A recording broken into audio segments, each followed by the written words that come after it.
Meeting has resumed. We will start with presentations. 24-0119, City Engineer Kathleen Weeden and Stormwater Engineer Stephen Berens. And they're going to be presenting on Flamingo Ditch.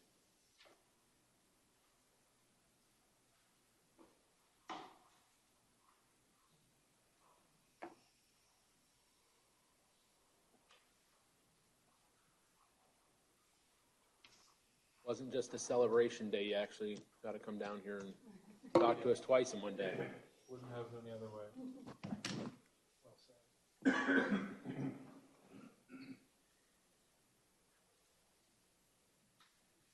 Staring longingly at the computer.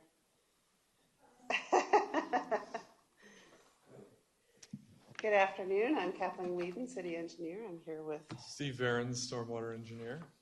And we wanted to give you this presentation on Golden Beach and Flamingo Ditch. We'll be going over the function of the outfall, how things have changed over time in the surrounding area and with the outfall itself, and the level of involvement the city has had. This is a presentation that if anyone watching from the Golden Beach Association, they would have seen the part of this. This is a presentation we gave to them in October of 2023. It has been expanded a little bit to address a broader audience that may not know as much, and based on some input we received, it has grown. So anyone watching may see some additional information in there, and we're unsure about the technical difficulties with the broadcast. So in case the only audio goes up later, I'm going to just say when I'm going to the next slide, just to kind of narrate it for anyone following along. So even though I'm the one punching to the next slide, I'll also say next slide. But anyway, that's just our introduction. And it's because of the amount of public interest, it's a bit of a lengthy presentation, but I'm going to try to take my time just so everything's out there. The first slide here, or second slide, excuse me, is two maps. The first, the one on the left, illustrates the drainage area that flows to the Gulf. So this is all of the drainage basin that requires the outfalls that are on the beach, the pipes, the open channels. And a question we often get is, why do we have the large outfall pipes? Why do we have these open channels flowing out into the Gulf? We aren't a barrier island, and this drainage area that you see on the left there is significantly wider than most barrier islands. So that means a lot more water is flowing to the Gulf. We have to have larger facilities to accommodate that. The map on the right is that same area broken up into the different smaller drainage basins, and we number them 1 through 10. The one we'll be looking at is number 5. We will sometimes interchangeably say Flamingo Ditch or Outfall 5.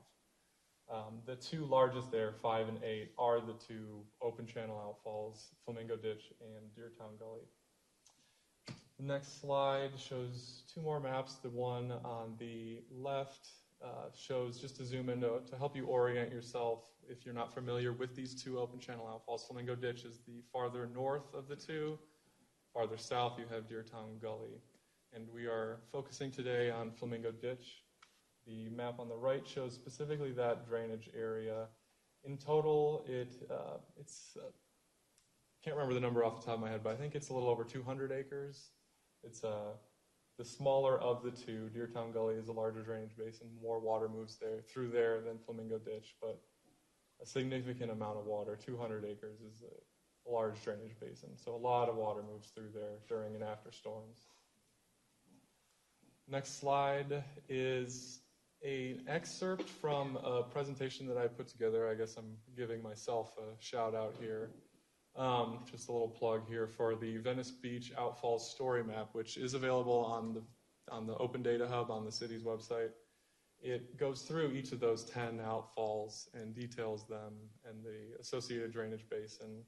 And here I'll just read quickly the description of Outfall 5. It's located between the Island Shores Condo and Villas of Venice Condo. It's an open channel. Outfall 5, or Flamingo Ditch, is a natural water body that discharges to the Gulf of Mexico when the water level is high enough to breach the sand berm that forms between the two bodies of water. This process happens naturally or can be provoked with human intervention given the right conditions.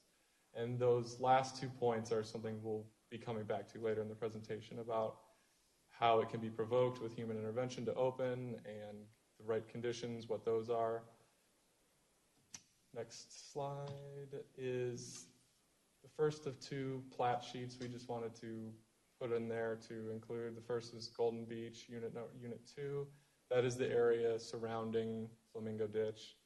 And something we wanted to point out is that this was platted and built by a private developer with no city involvement. It was actually in unincorporated Sarasota County at the time. This was from 1954. Only later were these streets transferred to the city. And on here you can see the existing drainage lake, it's called, and it's shown as it was reconfigured, and that's something that we'll highlight here in a second. But Venice Villas, then on the opposite side, you can see there it's listed drainage canal as shown on their property. It's been mentioned a few times already, but there is no public ownership within Flamingo Ditch. You can see here, this is the Sarasota County Property Appraiser map. Everyone's property boundaries go out to the middle. It's completely privately owned, and something that may be a misconception that we wanted to clear up. At the bottom there, I pasted the section of code, section 62.1, that just says, in addition, it shall be unlawful to block or impede historical drainage or retention. So sometimes when interacting with residents, they go, well, it's my property, I can fill it then, right? And I have to say, I'm sorry, but actually no, it is historic drainage. You have to leave it as it is. This is a, I think, very neat photo from around 1948. You can see Venice in the background as it was at that time, coming together, but you can see in the foreground no Golden Beach. None of the surrounding area has yet been built out. Circled is the Flamingo Ditch itself in its natural state. It's similar to what it is now, but it is a little different. But it is just to highlight, it is a natural water body. It's functioning as it functioned prior to development. There's quite a few historical aerial images I just wanted to go through. Just a couple things I wanted to point out on each of them. First, at the top left, and I just realized I have not been narrating next slide, so I apologize to anybody listening. We are on slide 8, I believe, slide 9. 1948, the first one at the top left is, again, those pre-existing conditions, similar to what you saw in that previous photo. The next one, 1957, this is just a couple years after it was platted. You can see that the Flamingo Ditch has been reconfigured, I suspect, to maximize the number of lots, just based on the way the shape changed, but it's still there in the same location, serving the same function, but it was reconfigured a little bit. And you can also see the roads around it are beginning to, many of them are constructed, some of them are under construction. Faintly, you can see Flamingo Drive. The next one, 1974, and then into 1986, you can see the area is progressively being built out. All the roads are completed. 1995, this is the last aerial image we have prior to the beach nourishment project, the original first one. And you can see the beach is pretty eroded, rugged looking. And then as we move into the 21st century there at the bottom right, 2001, you can see that it's essentially what it is today. It's everything completely built out, all the homes, roads, everything's there. 2007 and 2014, next slide, 2007, 2014. At this point, the only thing changing is the beach itself. The sand comes and goes, erosion, accretion. And the 2014, I included that one particularly because you can see the Flamingo Ditch looks very brown, and that's because the image was taken during the city's demucking project, something we'll mention later. But if you zoom in, which we can't hear because it's pretty far out, but if you were to zoom in, you can actually see one of the excavators in Flamingo Ditch in that image. So that's kind of neat. Then 2018, that was the last year of imagery prior to the wooden outfall structure removal. Then again, that's something else we'll touch on later. 2019, the one at the bottom left, first year after the wooden outfall structure removal, and then 2023 is as most recent available. Zooming in, again, looking at the next slide, we'll be looking at the outfall itself, zoomed in a little bit to see how that's changed over time. In 1986, at the top left, it's very rugged, but it's also still in its open channel state. Then going all the way forward to 2007, the wooden outfall structure is visible, and that gives you a pretty good idea of how things operated at that time with the wooden outfall structure, what the beach looked like. 2015, there you can see some pretty bad erosion around the outfall structure itself. That was the last year before one of the most recent beach renourishments. So you can see at the bottom left, 2016, the following year, beach is significantly larger, and the outfall looks kind of funny. It's almost like two separate water bodies with the constriction in the middle, that wooden outfall structure. Then 2019, first year after that wooden outfall structure removal, it looks more like it would have in its natural state without that wooden outfall structure. And then bottom right, 2023, most recent. The next slide includes two maps. The one on the left is with our LiDAR data. This is extremely valuable data for us. It's just simply elevation, ground elevation. I have the entire island shown there. And this information, among other things, helps to inform what the evacuation zones are, what the flood zones are, and to us, helps us identify problem areas.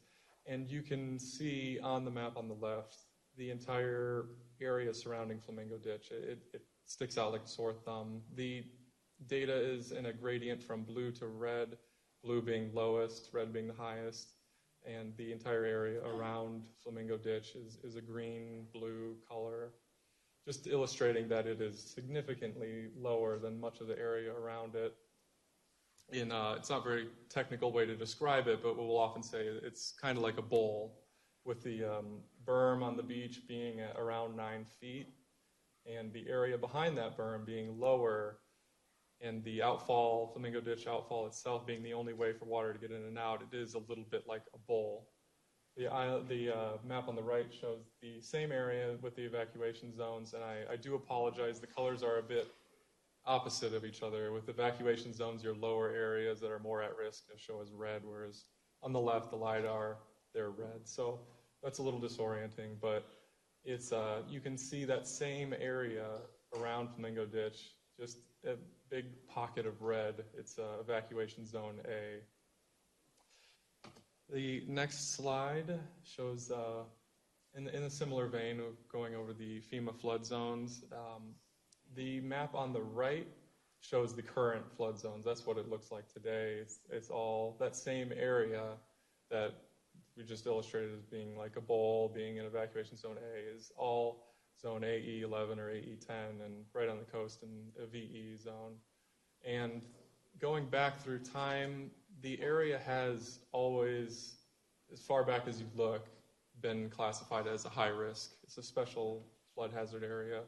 The two maps on the left show, and it is this slide is a little bit hard to look at because at the time the city was split or this area was split. Some of it was unincorporated Sarasota County, some of it was City of Venice.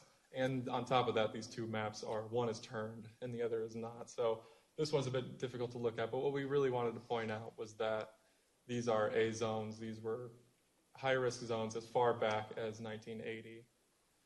And next slide is, we wanted to spend a little time to talk about Hurricane Idalia, because that is what prompted a lot of this interest. The maps on the left are, the two on the left, top and bottom, one is just the map with addresses and streets just to illustrate the area. The one below it is just that LiDAR data. to show this area is very low, and you can see clearly the yellow higher sand berm, why we call this a bowl.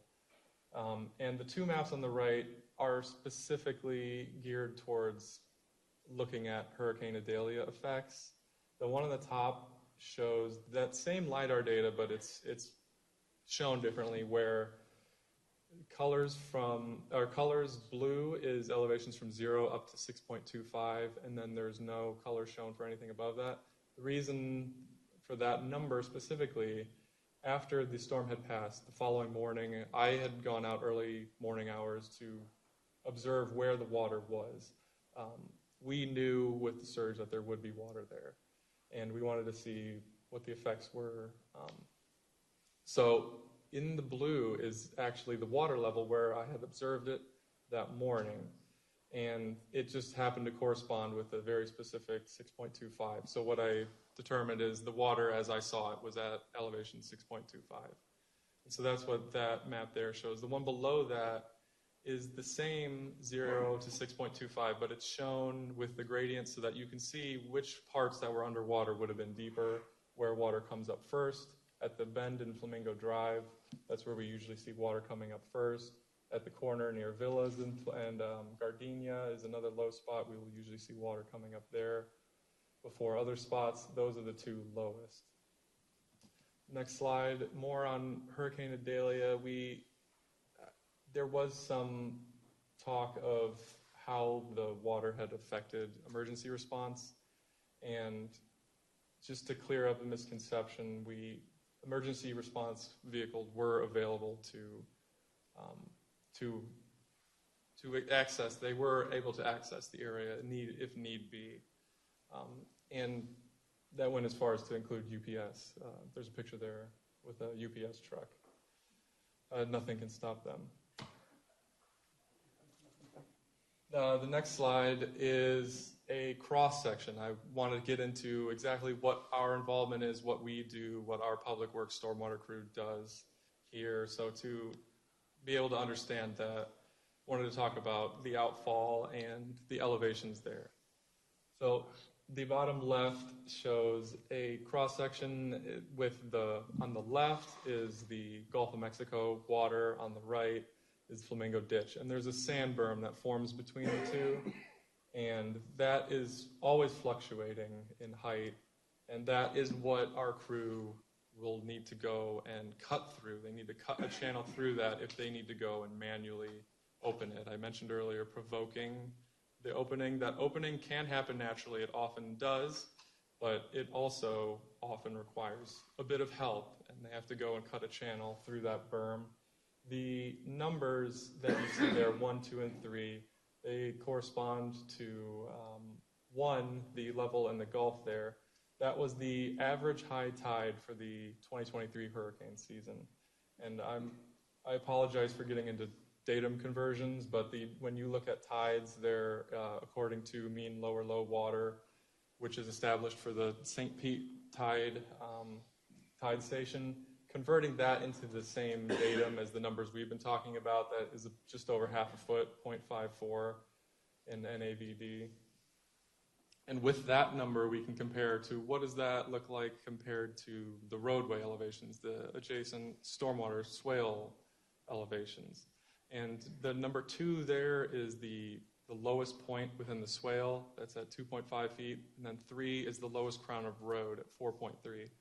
And as I mentioned, the profile of the seaward portion there is highly variable, always moving up and down. The berm can be at that same height as that lowest roadway elevation, and that's not at all uncommon. What you see drawn there is what we consider to be pretty typical, and it is above that roadway elevation. So without it opening on its own and without the channel cut through it, if there's enough water, it will fill up to that roadway elevation. It's not uncommon to see some water coming out towards the road, near the road. And another thing that's really important to note when considering our stormwater crew's effectiveness in opening the channel is wave action. So that I mentioned that average high tide was at point around half a foot. When you have waves, that effectively raises that level. So what you can imagine that number 1 there and the cross-section going up and down, up and down. And when that happens, it's very difficult to cut a channel through. It makes it nearly impossible if you're at high tide and any decent wave action. Because they need to be able to dig a deep enough trench, not just to let a little trickle of water through. They have to dig a deep enough trench to get enough water going through with velocity to maintain the opening in order to really drain the whole Flamingo Ditch. So oftentimes, and it's a hard thing to say to the residents, they'll call and say, "Hi, I just wanted you to know the Flamingo Ditch is very high right now. Can you guys go open it?" And I'll have to tell them, "I'm sorry, but with the tide right now, it'll have to wait a few hours. It may even need to wait till the next day." That's just, we can't fight the Gulf of Mexico. Given as well, if you, I don't know, Go ahead. We're at a bet on how long it would take me to interrupt him, because I'm usually the talker. But also you have the opposite effect that if you go in and you open that channel and there's a storm surge, it will allow water to come up into the neighborhood. So that sandberg does act as a buffer during storm events. At the bottom of the slide, I included just what was a rough calculation that if the sand berm is up above that roadway elevation of 4.3, how much water would it take? What kind of rainstorm would we need to see in one afternoon to have it fill up to that roadway elevation? And just in a rough calculation I did, it was less than 2 inches. So if you have a storm come through in that drainage basin, it was about 1 3/4 inches is the number I got. Then you'll get water coming in there that will fill up to the roadway with just that insignificant of a storm. Next slide, I wanted to detail a little bit more about what our stormwater crew does. When their preferred method of opening the outfall is to use equipment.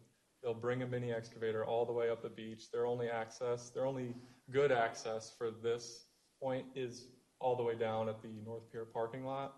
So they'll actually bring the excavator all the way up over a mile from that point to open up Flamingo Ditch. And the trouble is, though that's our preferred method, when it's rainy season, which unfortunately coincides with turtle nesting season, we can't bring equipment on the beach.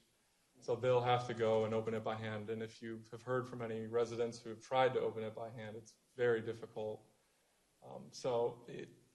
With our presentation, I'm trying to give you a very objective view of everything. One thing I will insert of my own opinion is that our stormwater crew deserves a lot of credit for the work they've done there, past and present. They've put a lot of effort into maintaining this Flamingo Ditch.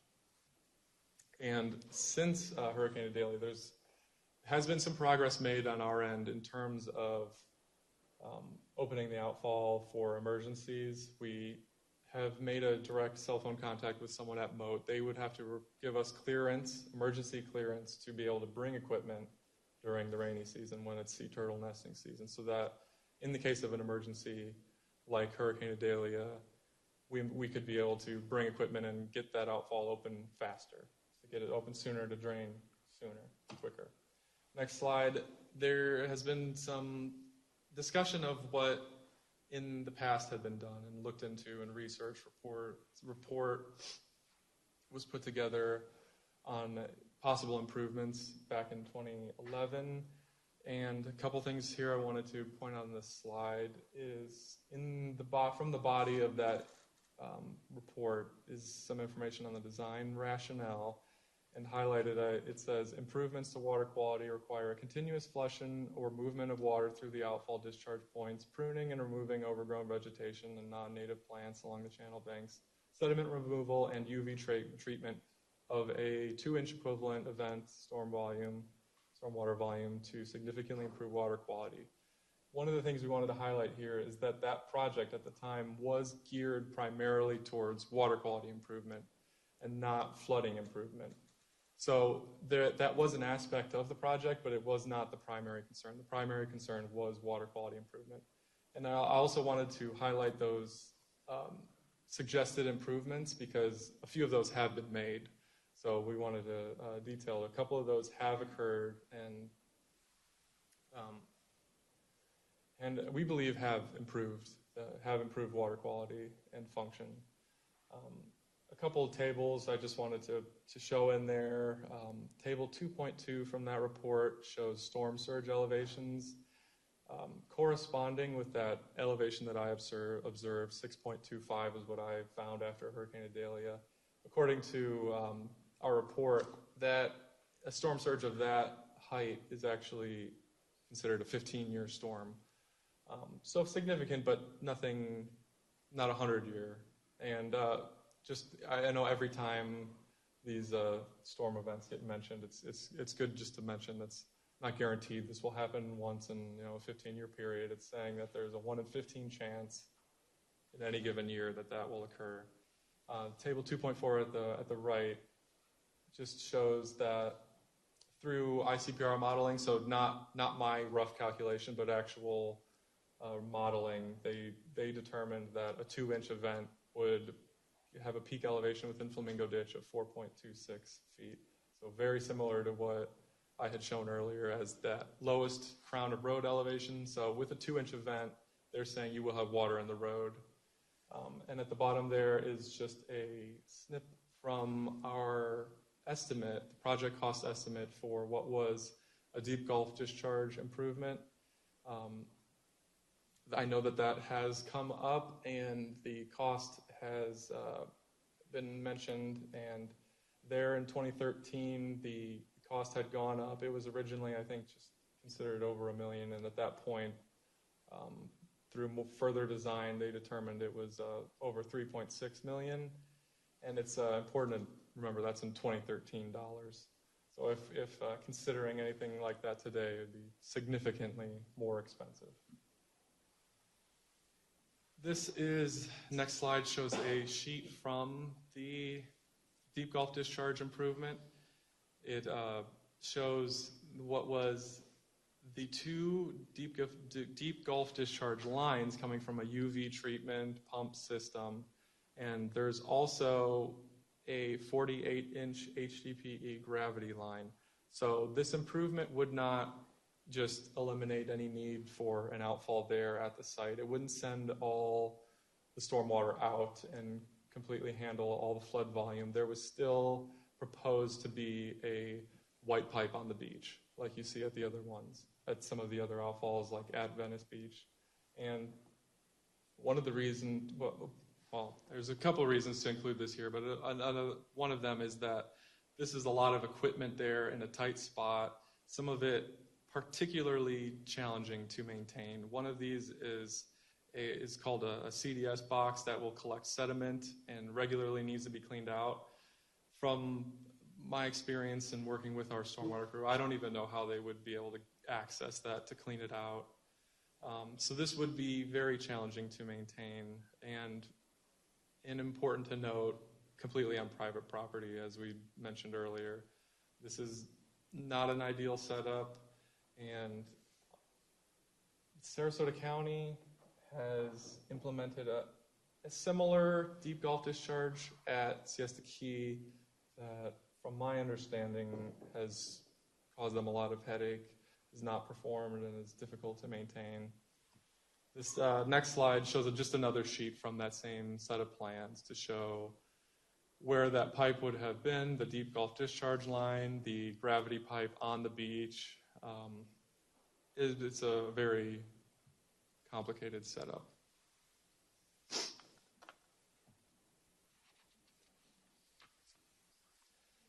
The next slide.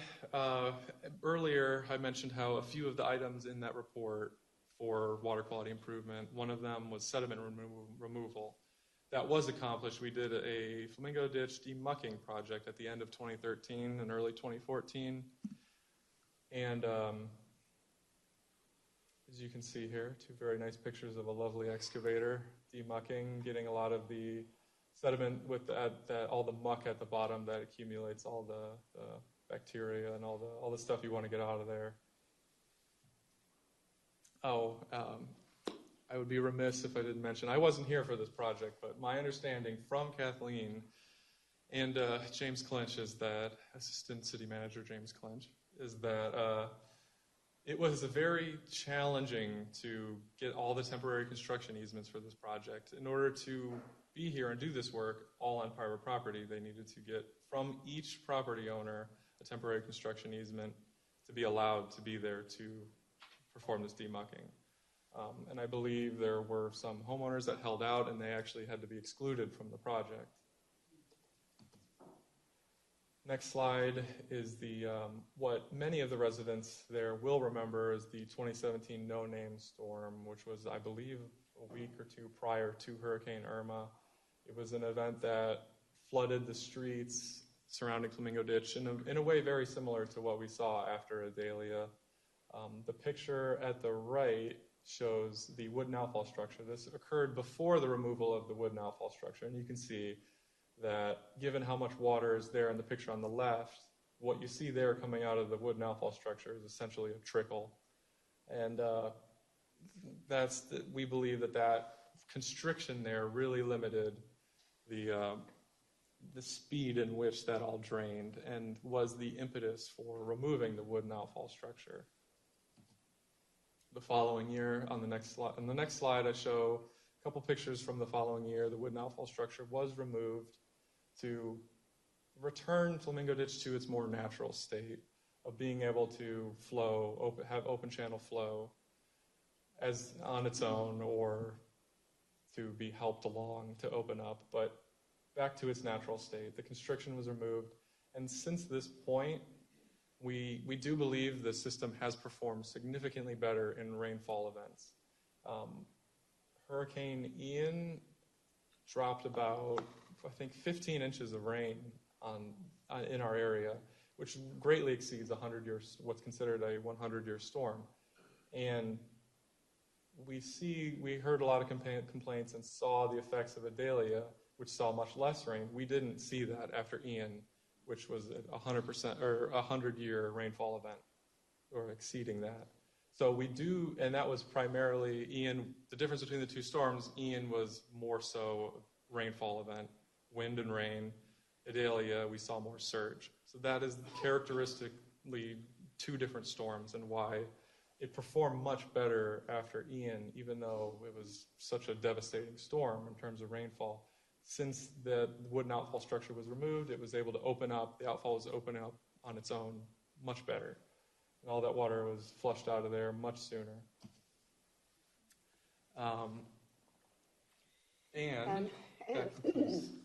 So now I get to talk. I almost made it the whole way through. I only interrupted once. So as we've gone through, we've made these improvements. We are seeing a much longer time period between return of flooding conditions there. With Hurricane Ian, the water basically all sucked out of the Gulf of Mexico. You could see the land almost to the end of the pier. So there was no storm surge for that flow to overcome. Whereas with Hurricane Idalia, we had a 6-foot storm surge. We had water sitting at 6 feet on the land side. It wouldn't matter if you dug open the channel. It won't flow uphill. So there was residents that went out there and dug for quite a long time. And once that storm surge went down, it took very little to just open it up and then it would flow out. So we're always going to battle that storm surge. One of the other things I did want to mention is with the wooden structure, as the beach eroded further back, that wooden structure acted just like our jetty. And if you go stand on the end of the jetty and you look to the north, you'll see that Nokomis Beach is all the way out here. And then you look to the south and you see Venice Beach is way back here. It's because the sand can't bypass that jetty. That's why we have critical erosion. That's why we get federal money, because the jetty directly impacts our beach. But you put a wooden structure there, on a smaller scale, it does exactly the same thing. It'll hold the sand on the upland side, and then it'll erode on the downward side. So when we did the renourishment in 2015, and there's a picture further back that shows that, you can see there was sand on the north side, but it was eroded all the way back to the vegetative line and at the Venice Villas. So as we gone through, we did a demucking project, which was a grant-funded project. We were able to, James Clinch was the lead on that project. At that time, he was working in Stormwater, and he was able to get the property agreements, which took a very long time. People didn't want to give up even temporary control of their property because they were sure that that would be an issue. The wooden structure that had been placed to try to keep that channel and keep it to remain open really was just not functioning. So we took it out, we restored it to national channel, and it has functioned better since then. We've done a major improvement to the standard operating procedures that we do. Every Thursday, the guys check the outfall, especially if there's a rain event coming. They go out there, they open the outfalls, all of the outfalls on a routine basis to try to maintain that opening. High waves will push sand back up into the outfall. There's not a lot you can do, but they get out there as soon as they can in order to get them reopened. And encouraging flood insurance policies. One of the things that we really is a challenge to us is without severe repetitive losses or people claiming on insurance, it's very difficult for us to get any grant money. If they show there's been a repetitive claim at this house on insurance, over $1,000, 3 claims in a row, they'll actually come in and in many cases, the federal government will assist that property owner to elevate their property. But if they don't file a complaint with their insurance, if they don't carry insurance, federal government, through the flood insurance program, doesn't have any financial benefit. There's no cost benefit for them to put those funds forward. So the low roadway elevations increase the likelihood of flooding during a surge event, as we discussed, and major rain events. The major rain events, when they come on fast, they tend to overtop and push open the sand because there's enough volume behind it. That's why Deer Tongue Gully is a much higher flow volume. It opens itself pretty regularly. We don't normally have to go out there and intervene unless there's been no rain and the water gets stagnant. Very important for residents to heed evacuation orders. I know that it was scary. There was 36 hours about where they had water in the roadway where a normal car couldn't leave, but they really should have been evacuated. If that storm had shifted north and we would have seen what Fort Myers saw, then we'd be having a whole much different conversation today. So it's very important when you're on the beach, you're looking at the Gulf of Mexico, you need to go somewhere safe when there's a storm coming. And that is an evacuation aid zone. That's the first area that evacuates and is important for people to leave. Now, during rain events, it's been very rare that we've ever had the water stand for more than a period of time because we can open the outfall as long as the storm surge isn't up and the wave action isn't super high. And options moving forward, we're kind of at a loss. We've tried over the last 20 years I've been here, we've tried a lot of different things. We've tried to come up with ways to make it work. It functioned. It did flood even when the beach renourishment program, before that started in the 90s. With the beach renourishment program, we're not at a true berm height of 9 because there is a big depression that we maintain through there. But trying to get the water to flow against that overwhelming power of the Gulf of Mexico is a challenge. One thing that was come up, and we have not approached Venezuela, so there's no reason that they haven't said they would, was there some way to modify their beach access so we could get a piece of equipment straight onto the beach? It's not really very easy. There's a big drop off there. I'm not sure if that's even feasible, but that was something that we were going to reach out and talk to them about. And then your other choices are, do we want to bring in a consultant to do an overall conceptual design and look for options that we haven't seen, that our previous consultants haven't seen? The deep water discharge project that was canceled, all of that equipment you saw in the middle was required to go onto private property.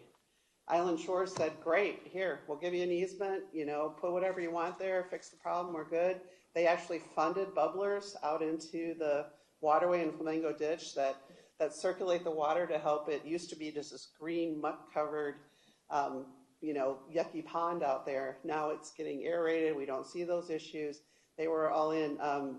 Venezuela's residents were not interested in giving us an easement to place equipment. They, had reasonable concerns. They're these big pieces of equipment. The motors are underground, but they're still going to have some noise. We're going to be driving through to do maintenance, and it's their quiet beach oasis. They didn't want to see that either. So there's really no right and wrong in this situation. It's just a very persnickety location. It impacts about 40 houses when you're looking at the actual ones that have the roads that you can't process through. When they developed this section of the subdivision, they were required to maintain the historical flow water always flew through there. That means that when I build a house here, I still have to let the water flow through. I can't block it and say, well, now that my house is here, everybody upland, you're on your own. So one of the options I've seen done in other areas, which we have not done, I live in South Venice, Alligator Creek Assessment District. There can be a localized special tax district that allows those directly impacted to fund it, improvements. So it's really a policy decision if, how you want us to move forward and what our best allocation is. I do have funds in the Stormwater Fund that we can hire a consultant to do additional evaluation and see if they have some other methodology that I have not come up with or any of the others before me to resolve the issue. But we certainly are on the side of wanting to make it better for the residents. We just can't see a clear movement forward being it's on private property. So I think that's last slide. Any questions from council? Ms. Frank? Thank you. Yeah, just to tag on what you all said at the very end there, with funds available in the Stormwater Fund to hire a consultant, that makes so much sense to me given the concern we've heard from residents recently. Could you talk a little bit more, make sure I understood you correctly, if there's a rain event and it's turtle nesting season, how is your staff able to respond to the ditch if it's a rain event and turtle nesting season? I'll go ahead. Go ahead. Since they can't bring equipment out, they'll go with shovels. They'll open it up as long as there isn't a turtle nest in the outfall itself, in the path of the flow. It has happened. It was, I think, not this year, but the previous year, where our crew went down with shovels, wanted to open up the outfall, I think prior to a storm, to get the level down a little bit, get the water level down, and they weren't able to because there was a sea turtle nest. So we didn't have clearance to blow out the sea turtle nest. It's something we just had to wait for it to naturally happen on its own. The water filled up and then spilled over and unfortunately washed away that turtle's nest. But we couldn't do that on our own. So as long as that's not the case, they'll go with just with shovels, try to dig out a channel the best they can to open it and alleviate the high waters. And we have asked them to relocate nests. We had another one, the North Pier parking area had water up to my hips. It was completely flooded. We went out there, where the pipe comes out, there was a nest right next to it. We contacted Moat Marine. We asked them, please, can we, relocate the nest? And they said, we don't relocate turtle nests. If it's as long as it's still viable, you can't do anything. So we had to wait until the storm surge came up and up and up, and then eventually we were able to open it, but it's not ideal. So it is a federal protected species. We have to follow those federal laws. Ms. Farrell? I had several questions. They're all pretty quick and easy. How much do you think the consultant would cost, just guesstimate, and then how long do you think it would take that person to actually assess? Weeks, months? I would say that given the magnitude of data we have to date for this, I would say we could probably start with an initial contract for around $200,000 with a consulting service and have them go through and reevaluate it and do some preliminary conceptual designs. The big stepping stone is going to be getting access to property to be able to place any equipment, because you can't place equipment seaward of the erosion control line on the federally managed portion of the beach. It's owned by the state. And so that only leaves us with the upland location, which would be right in the middle of private property. I had a question about should we go a second one? Need to turn your microphone on. I'm sorry. If you want to wait for your next questions, I'm going to go to Vice Mayor Bolt, then Mr. Smith, and then I'll come back to you. First off, I applaud you for the things you've tried to do. Unfortunately, they haven't worked. So I think we're at that point where we're going to have to bring in an expert. Well, you're an expert, but anyway, a consultant. Somebody might have other ideas. Well, but it's been a while since we had a consultant on this particular project. Correct. And as far as getting permission from the homeowners, I'm sure there's going to be some stalwarts there, but we've heard from an awful lot of people over there. And so I think there may be more buy-in right now than ever. So that may be something we want to consider getting started on as well. But, I think this is just something that naturally happens, and all we can do is our best to try to figure out how to correct it. So thanks for the work you've done, but I too think that it may be time for a consultant. Mr. Smith. So I want to thank you for a great presentation and all the work that you do on this. Tell Steve, he did the whole presentation. Super job. Your anniversary? Yes. Yeah. You. Thank you. You talked about the demucking project. It looked like a big project. Is that a once-in-a-lifetime project? It's been 10 years. Is that something you do again? When do you do that again? Well, we do have there's an inlet box that was periodically, this had been, 100 years worth of material that had established, that had gotten very shallow. The demucking project, would it be the time to go back in and do another one? At the time we were looking at trying to improve water quality, we knew we had sediment that was operating under anaerobic situation. We didn't have the bubblers in there, so it was not functioning as well. It is all on private property, so I don't know when or if doing a demucking project would do much help. We did that for the benefit of water quality. And although it did increase the volume of the basin, so it might take longer to get to the 6.25, it's not a significant amount enough to, in my opinion, in order to just do a demucking and get that extra volume. We're still going to see water come up into the streets. Yeah, the other thing I would add on to that is any volume you add to it digging down with the water table isn't going to add any capacity. So that, to look at it to do it again would be, I think, for a water quality benefit. And at this time, there doesn't appear to be any algae growth or anything within it that I think would necessitate or push us in that direction. It seems like that might not be a good option for if flood control is the focus. Ms. Farrell. I wanted to ask about the use of plants of any kind, perhaps mangroves. I don't know where they would be placed or any such thing, but that was one thought. Or any kind of plants that would absorb like a lot of water, or even any kind of absorbent material that was, human-made, that just would kind of like a giant sponge in the whole area. I'm being really out there, but maybe there needs to be some out-of-the-box thinking, and I'm not sure what direction that would take. But do you have any thoughts on those ideas? Yeah, we did plant some mangroves because there are some established mangroves. What happens is mangroves grow up, and property owners tend to cut them down.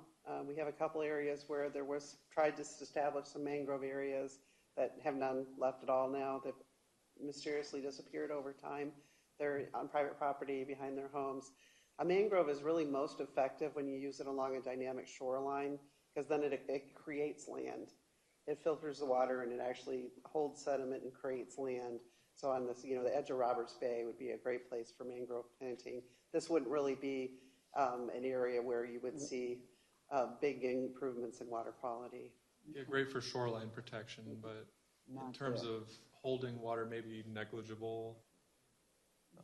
I'm thinking of those pictures that I saw of air conditioners up about this. You've seen them. They were in the slides, and they're all on like little stilts. That's because they're at the flood elevation. That's where if you get a 100-year flood, They're safe. those are actually lower than they would need to be, but that is where they're placed. They elevated them 2 feet above the ground. In order to be actually high enough to be outside the special flood hazard area, they'd have to be about 6 feet taller than that. Oh, See, that really is the bottom line problem is the only way to solve this permanently would be to elevate all the streets. If you elevate all the streets, then instead of the water going into the street where it stays and it doesn't go into people's homes, it would now be in their homes. So that's why, when you have water in your swale, you have water in the street, it's designed to flood up to 1 to 2 feet in the street. That's a normal design pattern because the last place you want water is in their homes. And so that's kind of the design. If we elevate the roads, there's less water can accumulate in the roads. It's going to have to go somewhere, so it would go in the homes. So, Mr. Howard. Thanks, Mayor. you moved on me. It used to be over there. Keep you guessing. Takes And me a what- year. One of my colleagues touched on this. I agree. I think a fresh set of eyes, with all due respect to our engineering department, because I think we have a fabulous engineering department. Fresh eyes is always, a good thing. I'm also concerned about if we're going to spend dollars on a consultant, that we need everybody's agreement in that area, that there's not going to be any roadblocks. I mean, it's kind of act of futility to spend dollars on a consulting company to come in with a fresh set of eyes. I mean, you've got homeowners that says, no, you can't go on my property, you can't whatever. So I think it's got to be all hands on decks in the neighborhood. This is a citywide issue, and I think everybody should be engaged in it. So I would ask that that would be the first step. We need everybody's buy-in before we spend dollars to bring in consultants and the potential of walking on their property or whatever it might offend them. Thank you. I do have a question. So this kind of goes back towards what you were saying about a special taxing district, and you talked about down south. Would we set that special taxation district up prior to doing the $200,000 consulting work, or would we employ a consultant using general fund dollars, and then that would guide us towards that as an option? I mean, where do we go from here? I mean, it's not budgeted, so I don't know what your recommendation is there. Well, and that's something that finance would have to, and the city attorney's office, we have not done one to my knowledge, other than doing a bond issue, which was citywide. If you do a special tax district, the stormwater management fund, I can fund doing evaluation of the streets and looking at if there's improvements that can be made in our stormwater drainage. The most of the money that I have in my stormwater budget is the water quality fee. So there would have to be a water quality component to the project. If it were a straight flood project, it wouldn't qualify for the majority of my revenue source that I have in my fund, which is the enterprise fund. So I guess we'd have to talk about that at a staff level and provide some additional information of how that district would work and how it would be determined. I think going ahead and spending the initial, couple $100,000 towards doing an overall evaluation of the area to see if there's any other improvements that could be made within the city streets that could help, function and improve the situation would be feasible, and I can allocate those funds out of the stormwater budget. I can put that in our capital projects workshop. We can talk about it tomorrow and just add in, if we want to have consensus that we want to add, consultant now, we could start moving forward with that with next budget year. Before I go that far, my big question would be, you've got Flamingo Ditch as one of the outfalls. Are we having this problem anywhere else that we need to afford our residents the same compassion elsewhere? I'm not seeing street flooding at other outfalls. Most of the streets flooding I'm seeing is the water actually coming over the seawall like at Tarpon Center or Back Bay flooding. And we are very, very lucky because our elevations are so high that most of the island is high enough that really only this small area below the bowl of Flamingo Ditch where this development was completed without elevating the ground. So no, I don't think there would be an issue with other areas. There are some flooding issues with Mayaca River, but it's a completely different situation. That's out east. We see some flooding impact from Mayaca River. Ms. Moore, then Mr. Smith.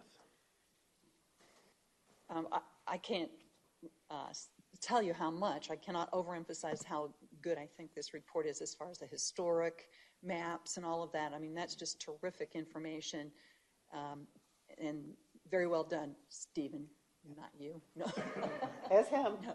But, and I 100% agree about a third-party analysis of it. We use consultants for a lot of things in different city departments, and this should be one too. However, the genius idea came from Mr. Howard, or comment that it needs to be total buy-in by the property owners who are right in the middle of there. It would be unfair to all of the money that's been collected over time by the entire, all city property owners all the way out east of 75 to pay for something that's, in a relatively, smaller square miles, if you want to call them that, and then have somebody say, oh, no, you can't do that on my property. I mean, it just wouldn't be fair overall. So I don't know how that lines up, who does that. Maybe it'd be peer pressure if there's some people in the neighborhood who are, pro and they want to consult with their neighbors. That might be a good idea too. But yes, I would absolutely enthusiastically agree to a consultant, but I would do that with a caveat that there has to be buy-in from everyone in the area, in that area. Mr. Smith. If I understand correctly, we have an easement to access that, Kelly? No? No, we have an easement that is immediately adjacent to Island Shores that was granted to the city for us to place the equipment in that preliminary design. But we do not have an easement. We do not have any maintenance responsibility. There's flowage. Flowage can go across, public flowage, that's a standard. But in order for us to have an easement that we have maintenance responsibility, they'd have to grant an easement to the city. The city would have to accept it.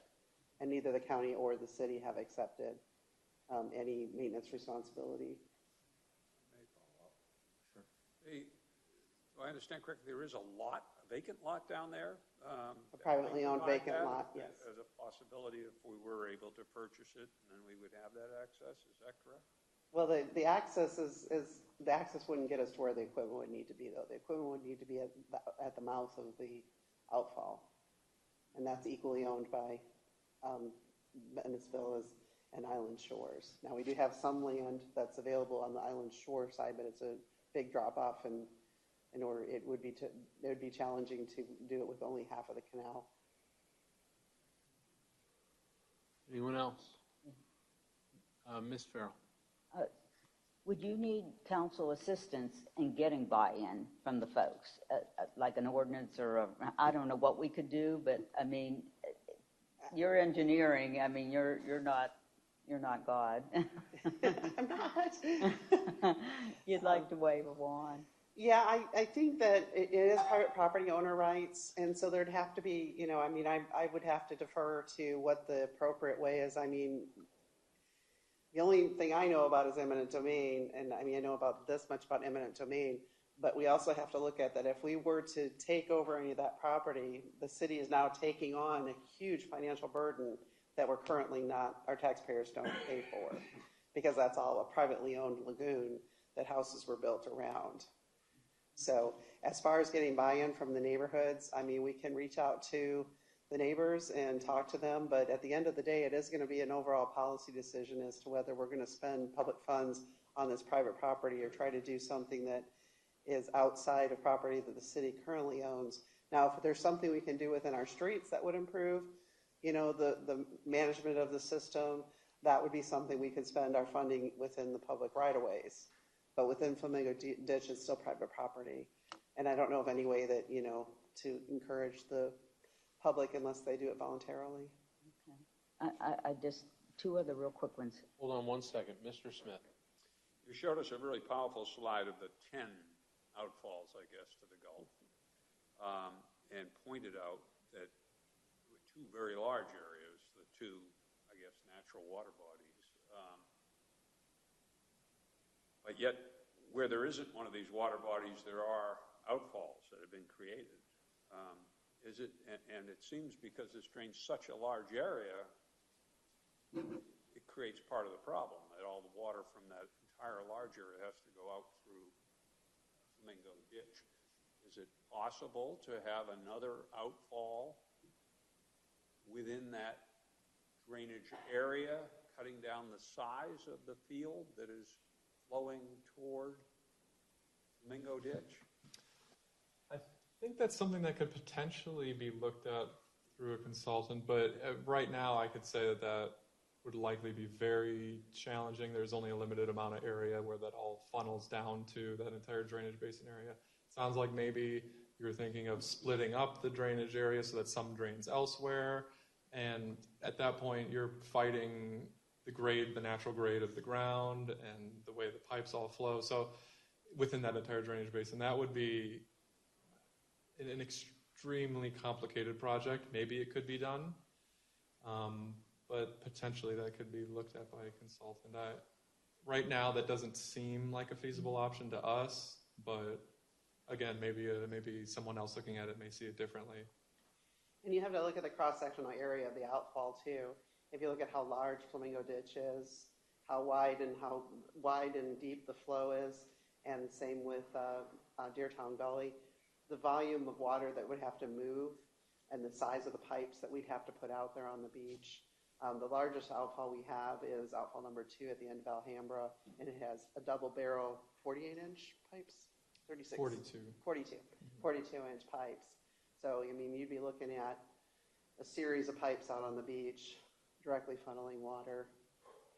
So I don't know that we'd be able to get permission to put in that type of a apparatus. And sending it to an outfall elsewhere would be a separate private property issue. There's not really anywhere else to send it. We've looked at trying to get the water to the intercoastal, and how we could get it there, what size pumps we'd have to have, and we just haven't found anything that's not just cost prohibitive. And then trying to pump over to the intercoastal and you'd have to do pre-treatment because you can't do a new discharge without doing pre-treatment. So it is a complicated, and I mean, it sure doesn't hurt to have a new set of eyes, take a look at it, and see if there's some other option that we haven't seen. Ms. Farrell? It occurs to me that, okay, is a ditch like this, or if it was like this, it widening this, the sides at a slant, and I don't know, because there's a lot of foliage there. When I was trying to look at it, I couldn't really see, but could that be an option? Because that would make a lot more volume depending on the slant, and I don't know all the math. Anything that we do to change the opening there in one moment will change a week later. The sand is always moving in, filling it back in. Oh, no, not just there, back, the foliage, within the ditch? Cutting it back and like laying get a bulldozer to make it all, and then put riprap or something to make it, or you've seen it, it's all over the place like they have in California, all those big, they're all cement channels, so to speak. I mean, that could be wildly expensive. I'm just asking. We did do some riprap and some stabilization to keep the mouth open at a certain, but you also have to look at, if we cut it back further, we're on private property, we're actually taking away more of their private property now. And I don't think it would make much difference, because once the sand blocks the end, you're just going to spread it out. It's not going to have any more, the narrower the channel, as long as it's wide enough to manage the flow, is going to allow the water to push through. If you get it narrower and narrower, it's just going to stage up higher and higher. So, but we've looked at a lot of those things, and we honestly, in the last like 5 years, I think we've only had water in the streets maybe 3 times, maybe 4 times. But we'd have to look back on storm events. I know that we just haven't, since we took the wooden structure out and widened the channel to where it was historically. We just are not seeing it closing on or flooding on a regular basis. And then just one more. If I could, I've got one, and I think I saw Mr. Smith's hand in the distance, and then I'll come back over to you. So I guess in the end, moving forward, what I would like to see, because I live on the northeast side, so I can sympathize with, everyone's got their issues, and we need to spread the tax dollars out appropriately. So my question would be a little bit more about this taxing district. I'd like to know a little bit more about making sure that it comes out of your enterprise fund versus out of the general fund. That makes sense to me. Anything that's going to go to general fund, I've got to be cautious with private property.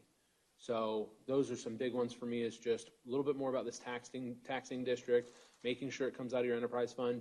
Would we need to give the consultant some guidance as to what parameters we want? I mean, you could come up with an $800 million project, it sounds like, with concrete and pipes and all kinds of stuff. So I don't know if we need to set some parameters that we want them to stay within. I mean, those are some concerns that I have.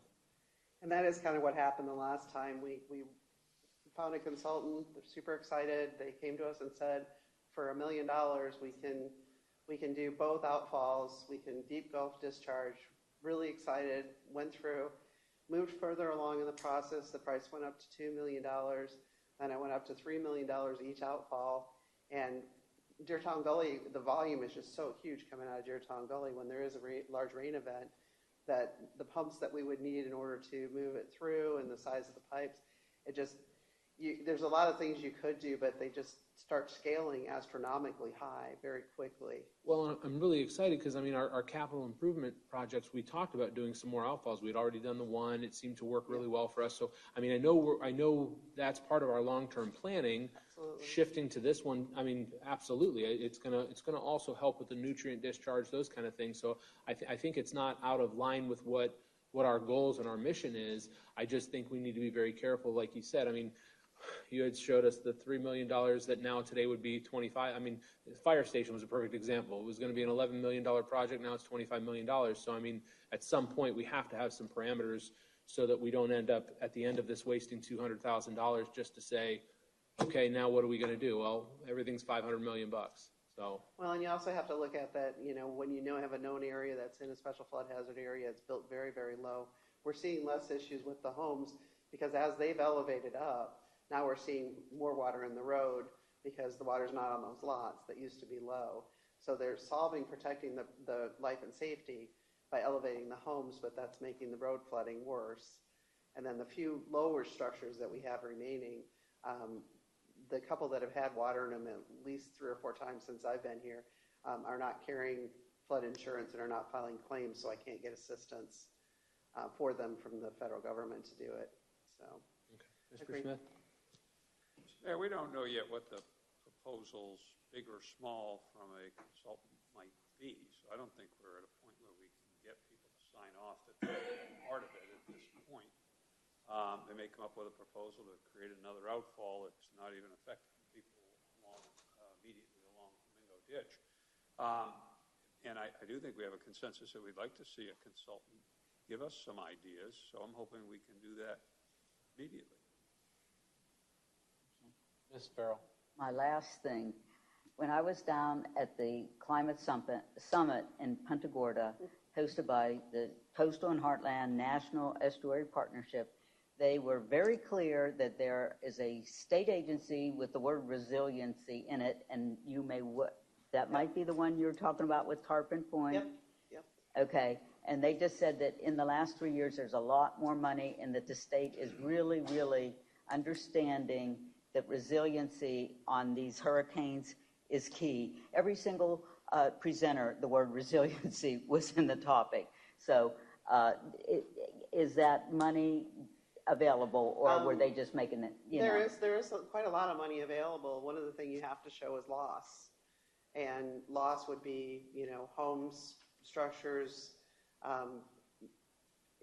With road flooding, they just don't consider that to be a loss of a sizable amount. The only reason we were able to get money we really worked hard to get Tarpon Center because we did our coastal resiliency plan ahead of most others, and then they changed the criteria. So we paid our consultants to do the new criteria in a hurry so we could get our grant application in, and we were able to get $2 million of funding towards Tarpon Center.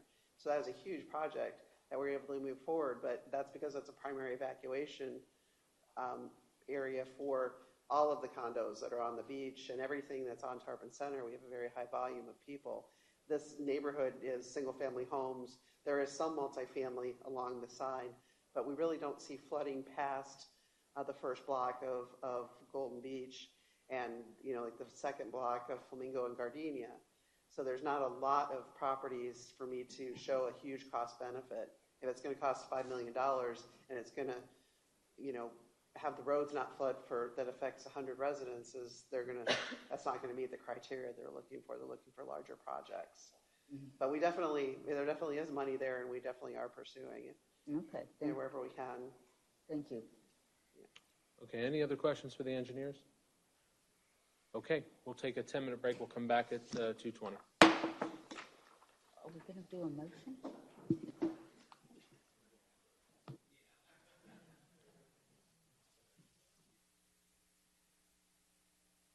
4-0119. I just want to make sure I do have consensus from council to direct staff to bring this back on our next agenda with the proposal for a consultant and such. Any objections from council? Okay.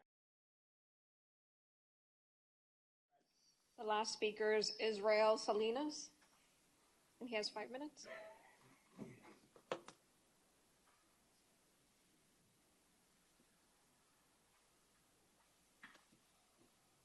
Thank you, Mayor and City Council. I'm here to talk about, first off, I live at 591 Flamingo Drive, which is part of the Golden Beach Association, and I am a member of Golden Beach, and I'm here to represent my own ideas, my own perspective on today's presentation that was delivered by the city engineers. So I have a couple things here to show from this presentation. This was the graphic that was used by the engineers. You might have to zoom out just, oh, that's good right there. So this was a graphic that was presented, was in their presentation that represents the flood level, the level of the water that happened during Hurricane Idalia. I took the liberty of taking all this information, this graphic, and putting it to numbers so you have a better idea of what we're looking at. So these were the homes that were impacted by flood water that was on their, standing water that was on their property. We have 70 individual homes, 70 individual properties that had standing water on their property for possibly up to 3 days, as I understand. Of this list, the ones highlighted in red are the ones that had an incursion of water, a breach of water within their home. I know for a fact, like 608 and 610 Flamingo Drive, they had furniture stacked out at the curb after the flood. So the other ones are based on, purely on what the engineer provided in his report. So these numbers do not even include what we're looking at with other dwellings such as condos, such as Island Shores, Venice Villas, MacArthur Beach, Windsong Villas. So it's hard for me to come up with a figure of how many ground floor units would have had possible issues. I could use conjecture and say that number would go from 70, could go to 100. My concern is if we're to take it to the next, what the engineers call inundation flood stage, flood level, that number would double again. So you talk about 200 properties that could be impacted by a similar event as Hurricane Idalia if we had heavier rainfalls. So this is my summary of the presentation. I might not have time to present it all, so I'll make sure to send email a copy to City Council. But as I just mentioned about the LIDAR data that was presented by the city engineer, that I've already covered that and covered the next bullet point about the next level of inundation, how that might affect other properties. This property count does not include the other dwellings, as I mentioned. And some other comments on the presentation is that to say that there were delays in clearing the Flamingo Ditch outfall berm because of turtle eggs are protected doesn't make sense. After the hurricane, all the turtle egg nests along the whole coast, as far as I walked the beach after the hurricane, and that's what I noticed, turtle eggs everywhere.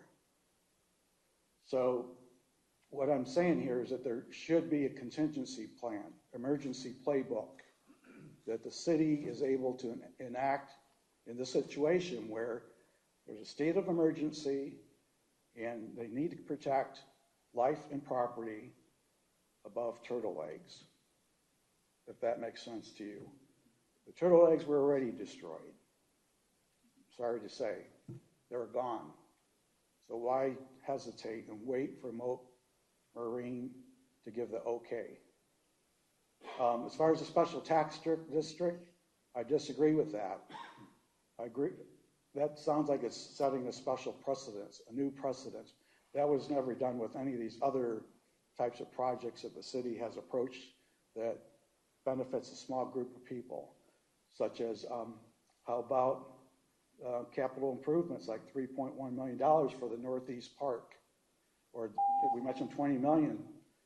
There's a 20 million tab for a 5-year plan for Bay Indies utilities relocation.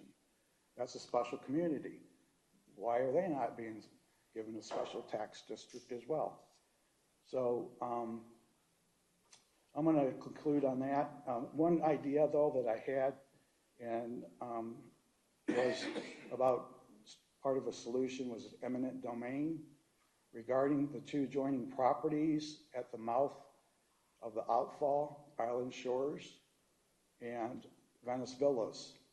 If the city were able to take 10 feet from each side, 10 feet, those property owners may not object if it's purely within the middle of the canal channel and it became the city's property.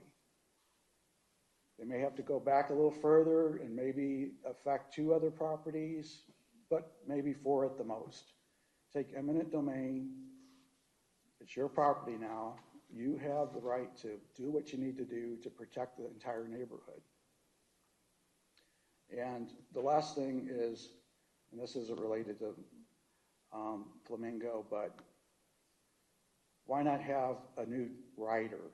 I'm calling it a rider property tax for all the new developments that are going on all around Venice, all these new properties that are coming in. They're putting a burden on our infrastructure. You got it in your CIP, in your capital improvement program, all these things that you need to do, and a lot of it has to do with the growth going on in Venice. The $20+ million that you talked about to relocate Fire Station 2, there's sewer, there's water, there's utilities, there's garbage, the list goes on. So that's all I have to say, but thank you. Thank you for your comments. All right, and with that, we are adjourned.